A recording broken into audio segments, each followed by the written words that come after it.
제가 기도하고 시작하겠습니다. 사랑해 주님 감사합니다. 오늘도 주님께서 우리 발걸음 인도해 주셔서 저희들 오늘 하루의 시작을 주와 더불어 시작합니다. 주님, 오늘 하루의 삶이 주님 안에서 주의 말씀을 따라 살아갈 때 형통한 삶을 살아가게 하여 주시옵소서. 예수님의 이름으로 기도드립니다. 아멘. 말씀 봉독하겠습니다. 봉독할 말씀 사무엘하 10장 1절부터 19절까지의 말씀입니다. 사무엘하 10장 1절부터 19절까지의 말씀입니다. 우리 한 목소리로 합독하겠습니다.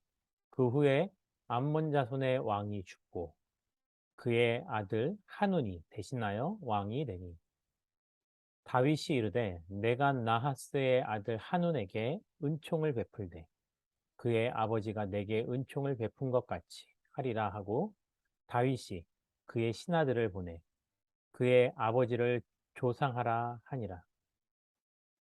다윗의 신하들이 암몬 자손의 땅에 이름에 암몬 자손의 관리들이 그들의 주 한온에게 말하되 왕은 다윗이 조객을 당신에게 보낸 것이 왕의 아버지를 공경함인 줄로 여기시나이까. 다윗이 그의 신하들을 당신에게 보내 이 성을 엿보고 탐지하여 함락시키고자 함이 아니니까 하니 이에 한온이 다윗의 신하들을 잡아 그들의 수염 절반을 깎고 그들의 의복의 중동 볼기까지 자르고 돌려보내매 사람들이 이 일을 다윗에게 알리니라. 그 사람들이 크게 부끄러워하므로 왕이 그들을 맞이하러 보내 이르기를 너희는 수염이 자라기까지 여리고에서 머물다가 돌아오라 하니라. 암몬 자손들이 자기들이 다윗에게 미움이 된 줄 알고 암몬 자손들이 사람을 보내 벳르홈 아람 사람과 소바 아람 사람의 보병 2만 명과 마아가 왕과 그의 사람 1,000명과 돕 사람 12,000명을 고용한지라. 다윗이 듣고 요압과 용사의 온 무리를 보내매 암몬 자손은 나와서 성문 어귀에 진을 쳤고 소바와 르옵 사람과 르옵 아람 사람과 돕과 마아가 사람들은 따로 들에 있더라. 요압이 자기와 맞서 앞뒤에 친 적진을 보고 이스라엘의 선발한 자 중에서 또 엄선하여 아람 사람과 싸우려고 진치고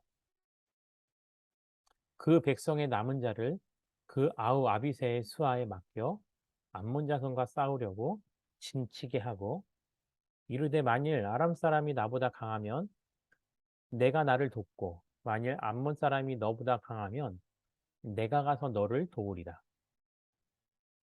너는 담대하라. 우리가 우리 백성과 우리 하나님의 성읍들을 위하여 담대히 하자. 여호와께서 선히 여기시는 대로 행하시기를 원하노라. 요압과 그와 함께한 백성이 아람 사람을 대항하여 싸우려고 나아가니 그들이 그 앞에서 도망하고 암몬 자손은 아람 사람이 도망함을 보고 그들도 아비새 앞에서 도망하여 성읍으로 들어간지라. 요압이 암몬 자손을 떠나 예루살렘으로 돌아가니라. 아람 사람이 자기가 이스라엘 앞에서 패하였음을 보고 다 모임에 하닷 에셀이 사람을 보내 강 건너쪽에 있는 아람 사람을 불러내매 그들이 헬람에 이르니 하닷 에셀의 군사령관 소박이 그들을 거느린지라. 어떤 사람이 다윗에게 알림해 그가 온 이스라엘을 모으고 요단을 건너 헬람에 이르매 아람 사람들이 다윗을 향하여 진을 치고 더불어 싸우더니 아람 사람이 이스라엘 앞에서 도망한지라. 다윗이 아람 병거 700대와 마병 4만 명을 죽이고 또 그 군사령관 소박을 침해 거기서 죽으니라. 하다데셀에게 속한 왕들이 자기가 이스라엘 앞에서 패함을 보고 이스라엘과 화친하고 섬기니 그러므로 아람 사람들이 두려워하여 다시는 암몬 자손을 돕지 아니하니라. 아멘.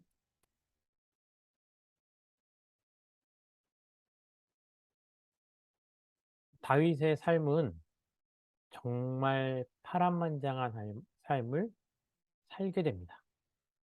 수많은 배신과 고난과 어려움, 이런 것들을 통해서 다윗은 큰 아픔과 어려움을 당했지만 그것들을 이겨나감으로 말미암아 그는 점점 강한 사람이 되었습니다. 오늘 본문에서는 다윗이 주로 이스라엘 국가 안에서 있었던 사건을 다루는 반면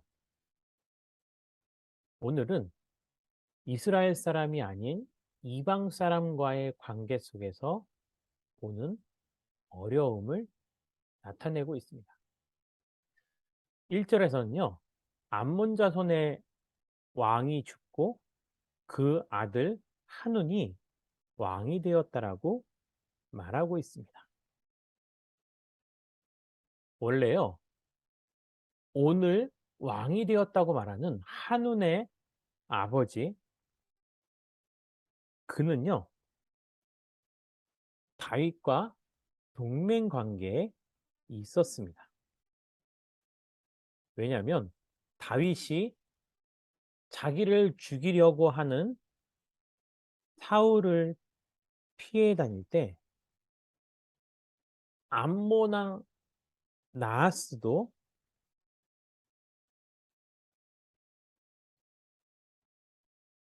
바로 사울과 적대 관계에 있었기 때문입니다.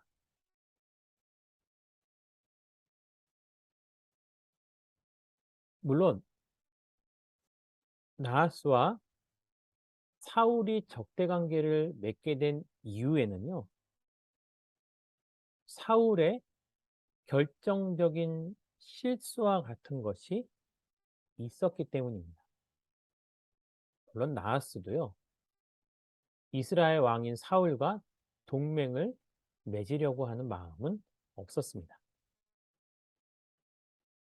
그래서 사울은 암몬의 왕 나하스와 전쟁을 치르게 됩니다. 이 이후 다윗은 그러한 관계 속에서 나하스와 다윗은 동일한 적이 있었는데 바로 사울이었죠.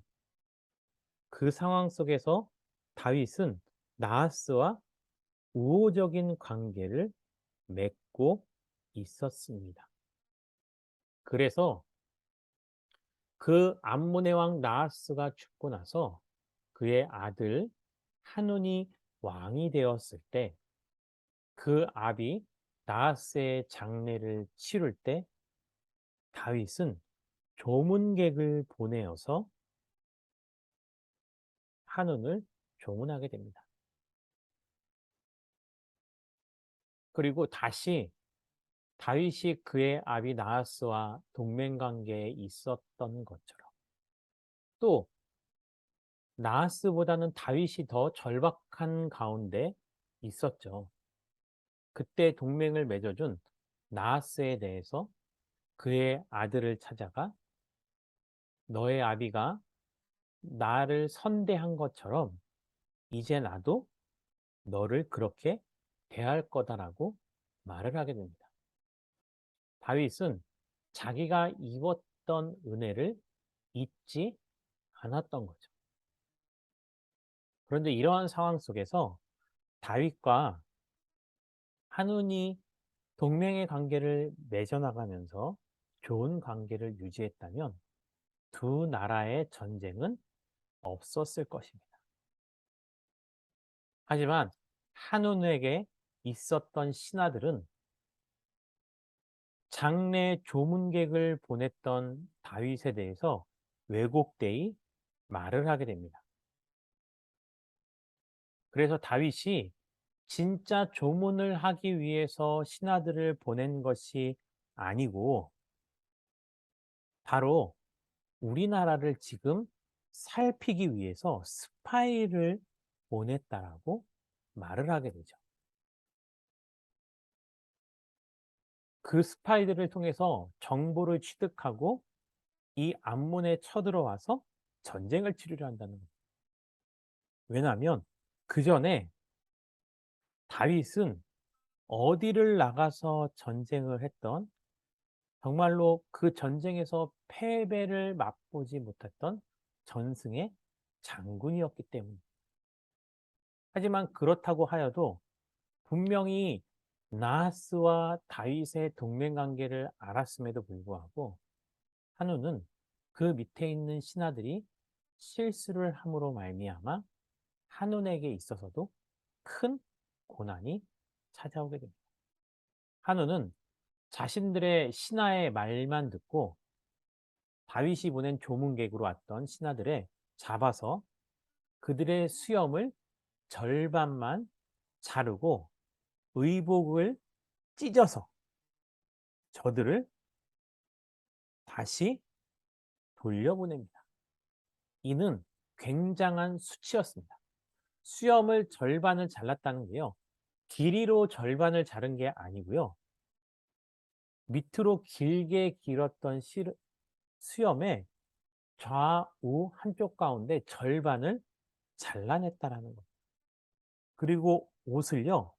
엉덩이 부분이 보이는 곳까지 잘라서 돌려보내게 됩니다.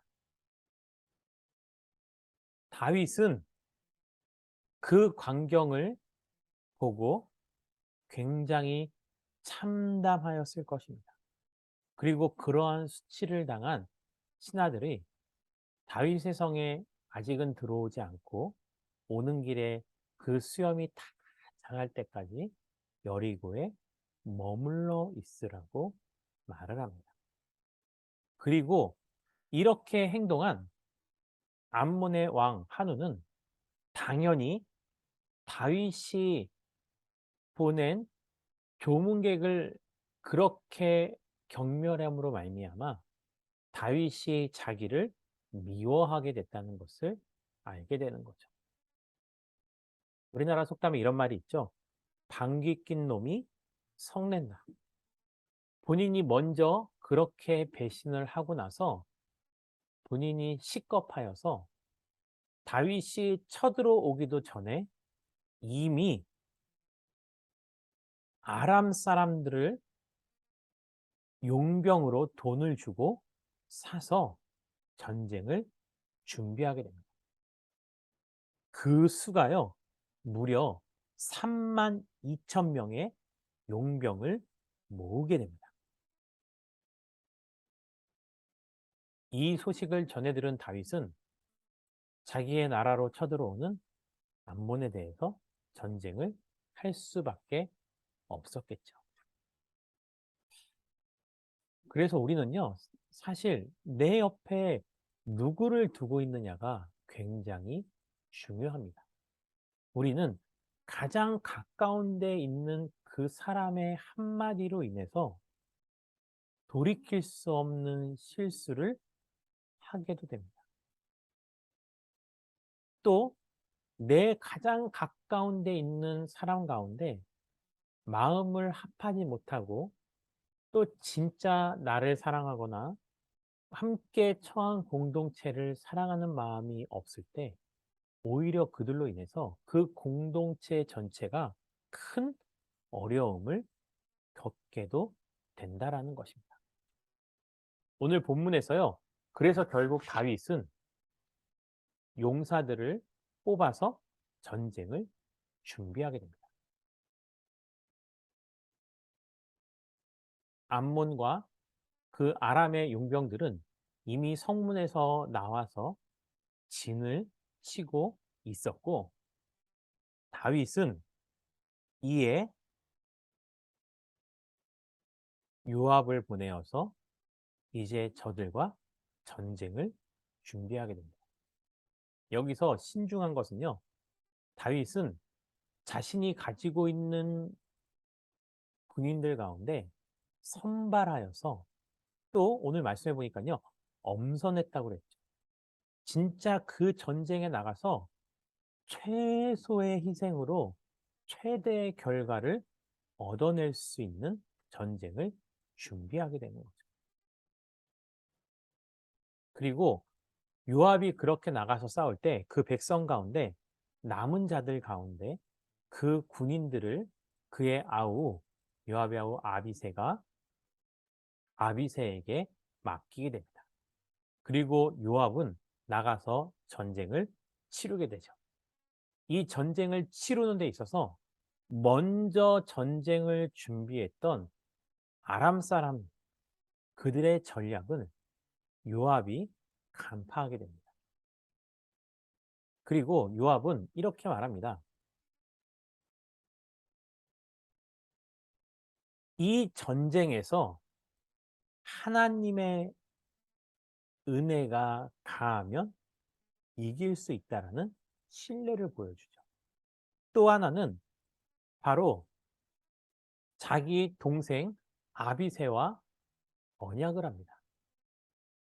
그렇게 팀을 나눠서 싸우다가 한 사람이 약해지면 한 사람이 도와주고 또 한 사람이 약해지면 한 사람이 도와주고 그래서 서로가 어렵고 힘들 때 협조를 해서 전쟁을 치르자 약속을 하는 거죠.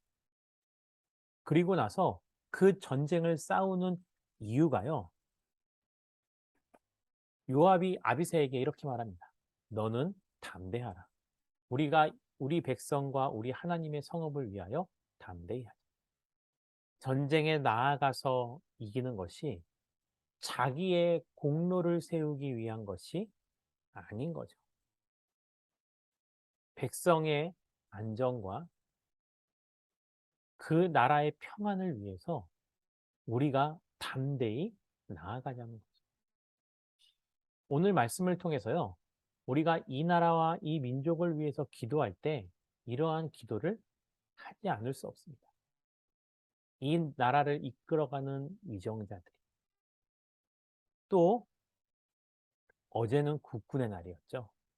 이 나라를 지키고 있는 사람들이 자기를 위해서가 아니라 정말 국민의 행복을 위해서 나라의 평안을 위해서 자신의 이익을 구하지 아니하고 나가서 싸우고 이 나라를 이끌어갈 수 있는 위정자들이 정말 필요한 때가 바로 지금이라는 것입니다. 그리고 이렇게 말하고 있습니다. 여호와께서 선히 여기시는 대로 행하시기를 원하노라. 전쟁에 나갈 때는 당연히 그 결과가요, 승리에 있을 것입니다.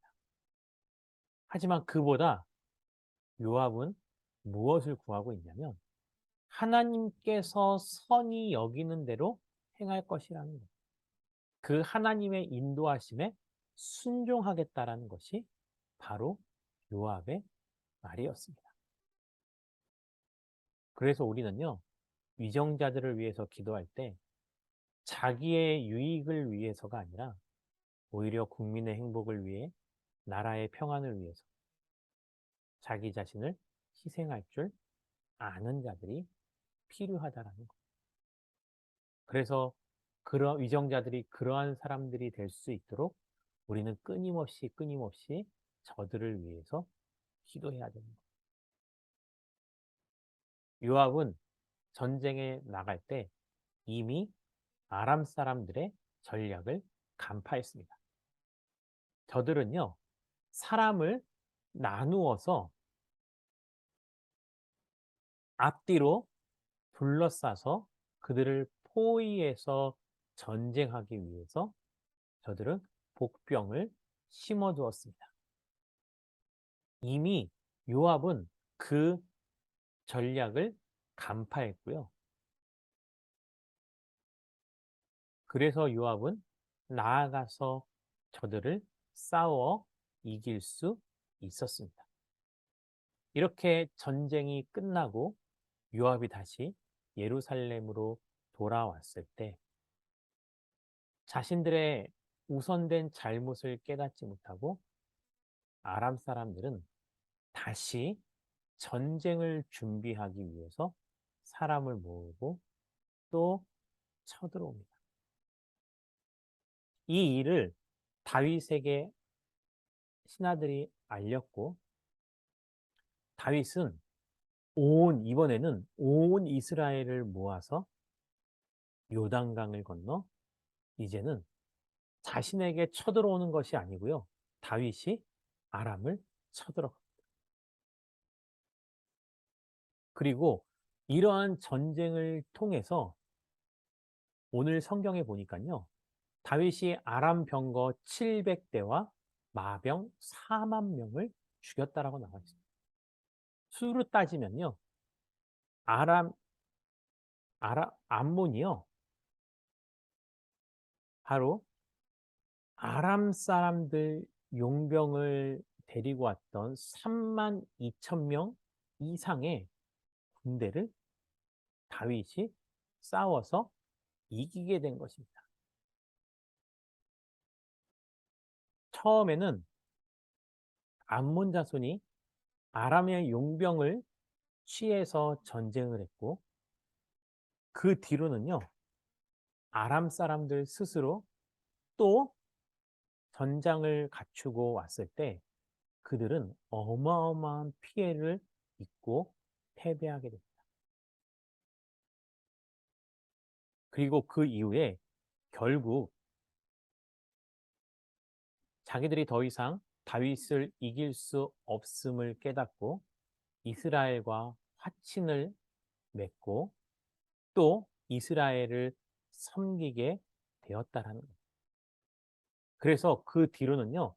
다시는 그 아람 사람이 이스라엘과 화친을 맺은 후에 암몬 자손들을 도와주지 않았다라고 말합니다. 우리는 오늘 말씀을 통해서 인간 관계가 내가 나의 계산으로, 나의 돈으로 사람과의 관계를 맺어나갈 수 있다라고 착각을 한다면 우리는 오늘 이 말씀을 통해서 깨달아야 합니다. 돈으로 사람을 사지 않아도 먼저 공격을 당하는 억울함 가운데 있다 하더라도 하나님께서 함께 해주시고 결과를 바라지 않고 그저 하나님께서 선하게 행하시는 대로 순종하는 다윗은 결국 전쟁에서도 승리하게 되고 오히려 그 전쟁을 통해서 아람 사람들과 화친을 맺고 큰 동맹을 얻었을 뿐만이 아니고 아람 사람들은 암몬 사람들과 멀어지게 되는 결과가 오늘 본문에 있다라는 거예요. 오늘 말씀을 통해서요. 우리가 함께 이렇게 기도 제목을 나눠 보겠습니다. 첫 번째는 다른 이들의 선의를 우리가 기꺼이 받아들이고 다윗처럼 그것을 또 선의로 갚을 수 있는 사람. 은혜를 입었으면 잊지 않는 자가 되게 된다.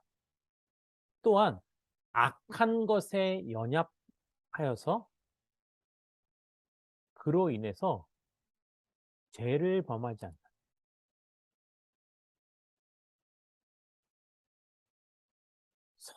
악한 것에 연합해서 죄를 범하지 않고 오히려 선을 도모하는 삶을 살게 해달라. 우리 공동체를 위해서 기도하겠습니다. 교회를 위해서 기도할 때요. 가정과 교회와 세상을 더욱더 아름답게 만들어나가는 도덕 아름다운 교회가 되달라고 오늘의 말씀을 기억하시면서 자유롭게 기도하고 마치도록 하겠습니다. 기도하겠습니다. 산을 내려오는 바람과 같이 우리에게 불어온 그 하늘의 이야기 다친 우리 마음 자유케 하던 그 나사렛에서 한 목수의 이야기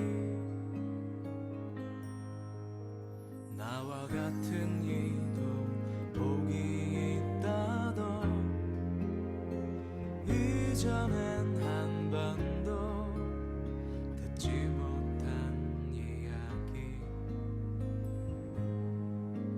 우리 이마에 맺혀있는 땀들 진저리 쓰다듬던 예수님의 이야기 메마른 땅 위에 내리는 비처럼 흐르는 내 땀방울로 부는 바람처럼 나를 향하신 그분의 마음 널 사랑한다 참 귀하다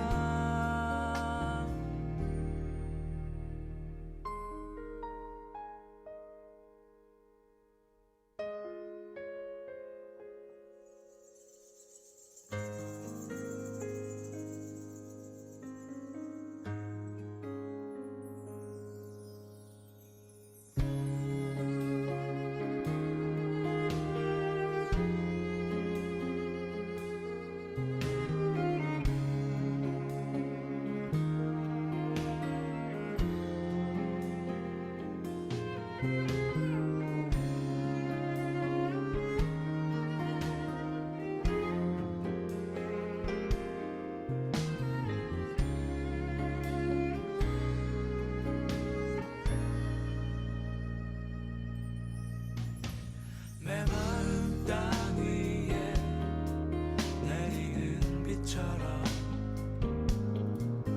흐르는 내 땀방울로 부는 바람처럼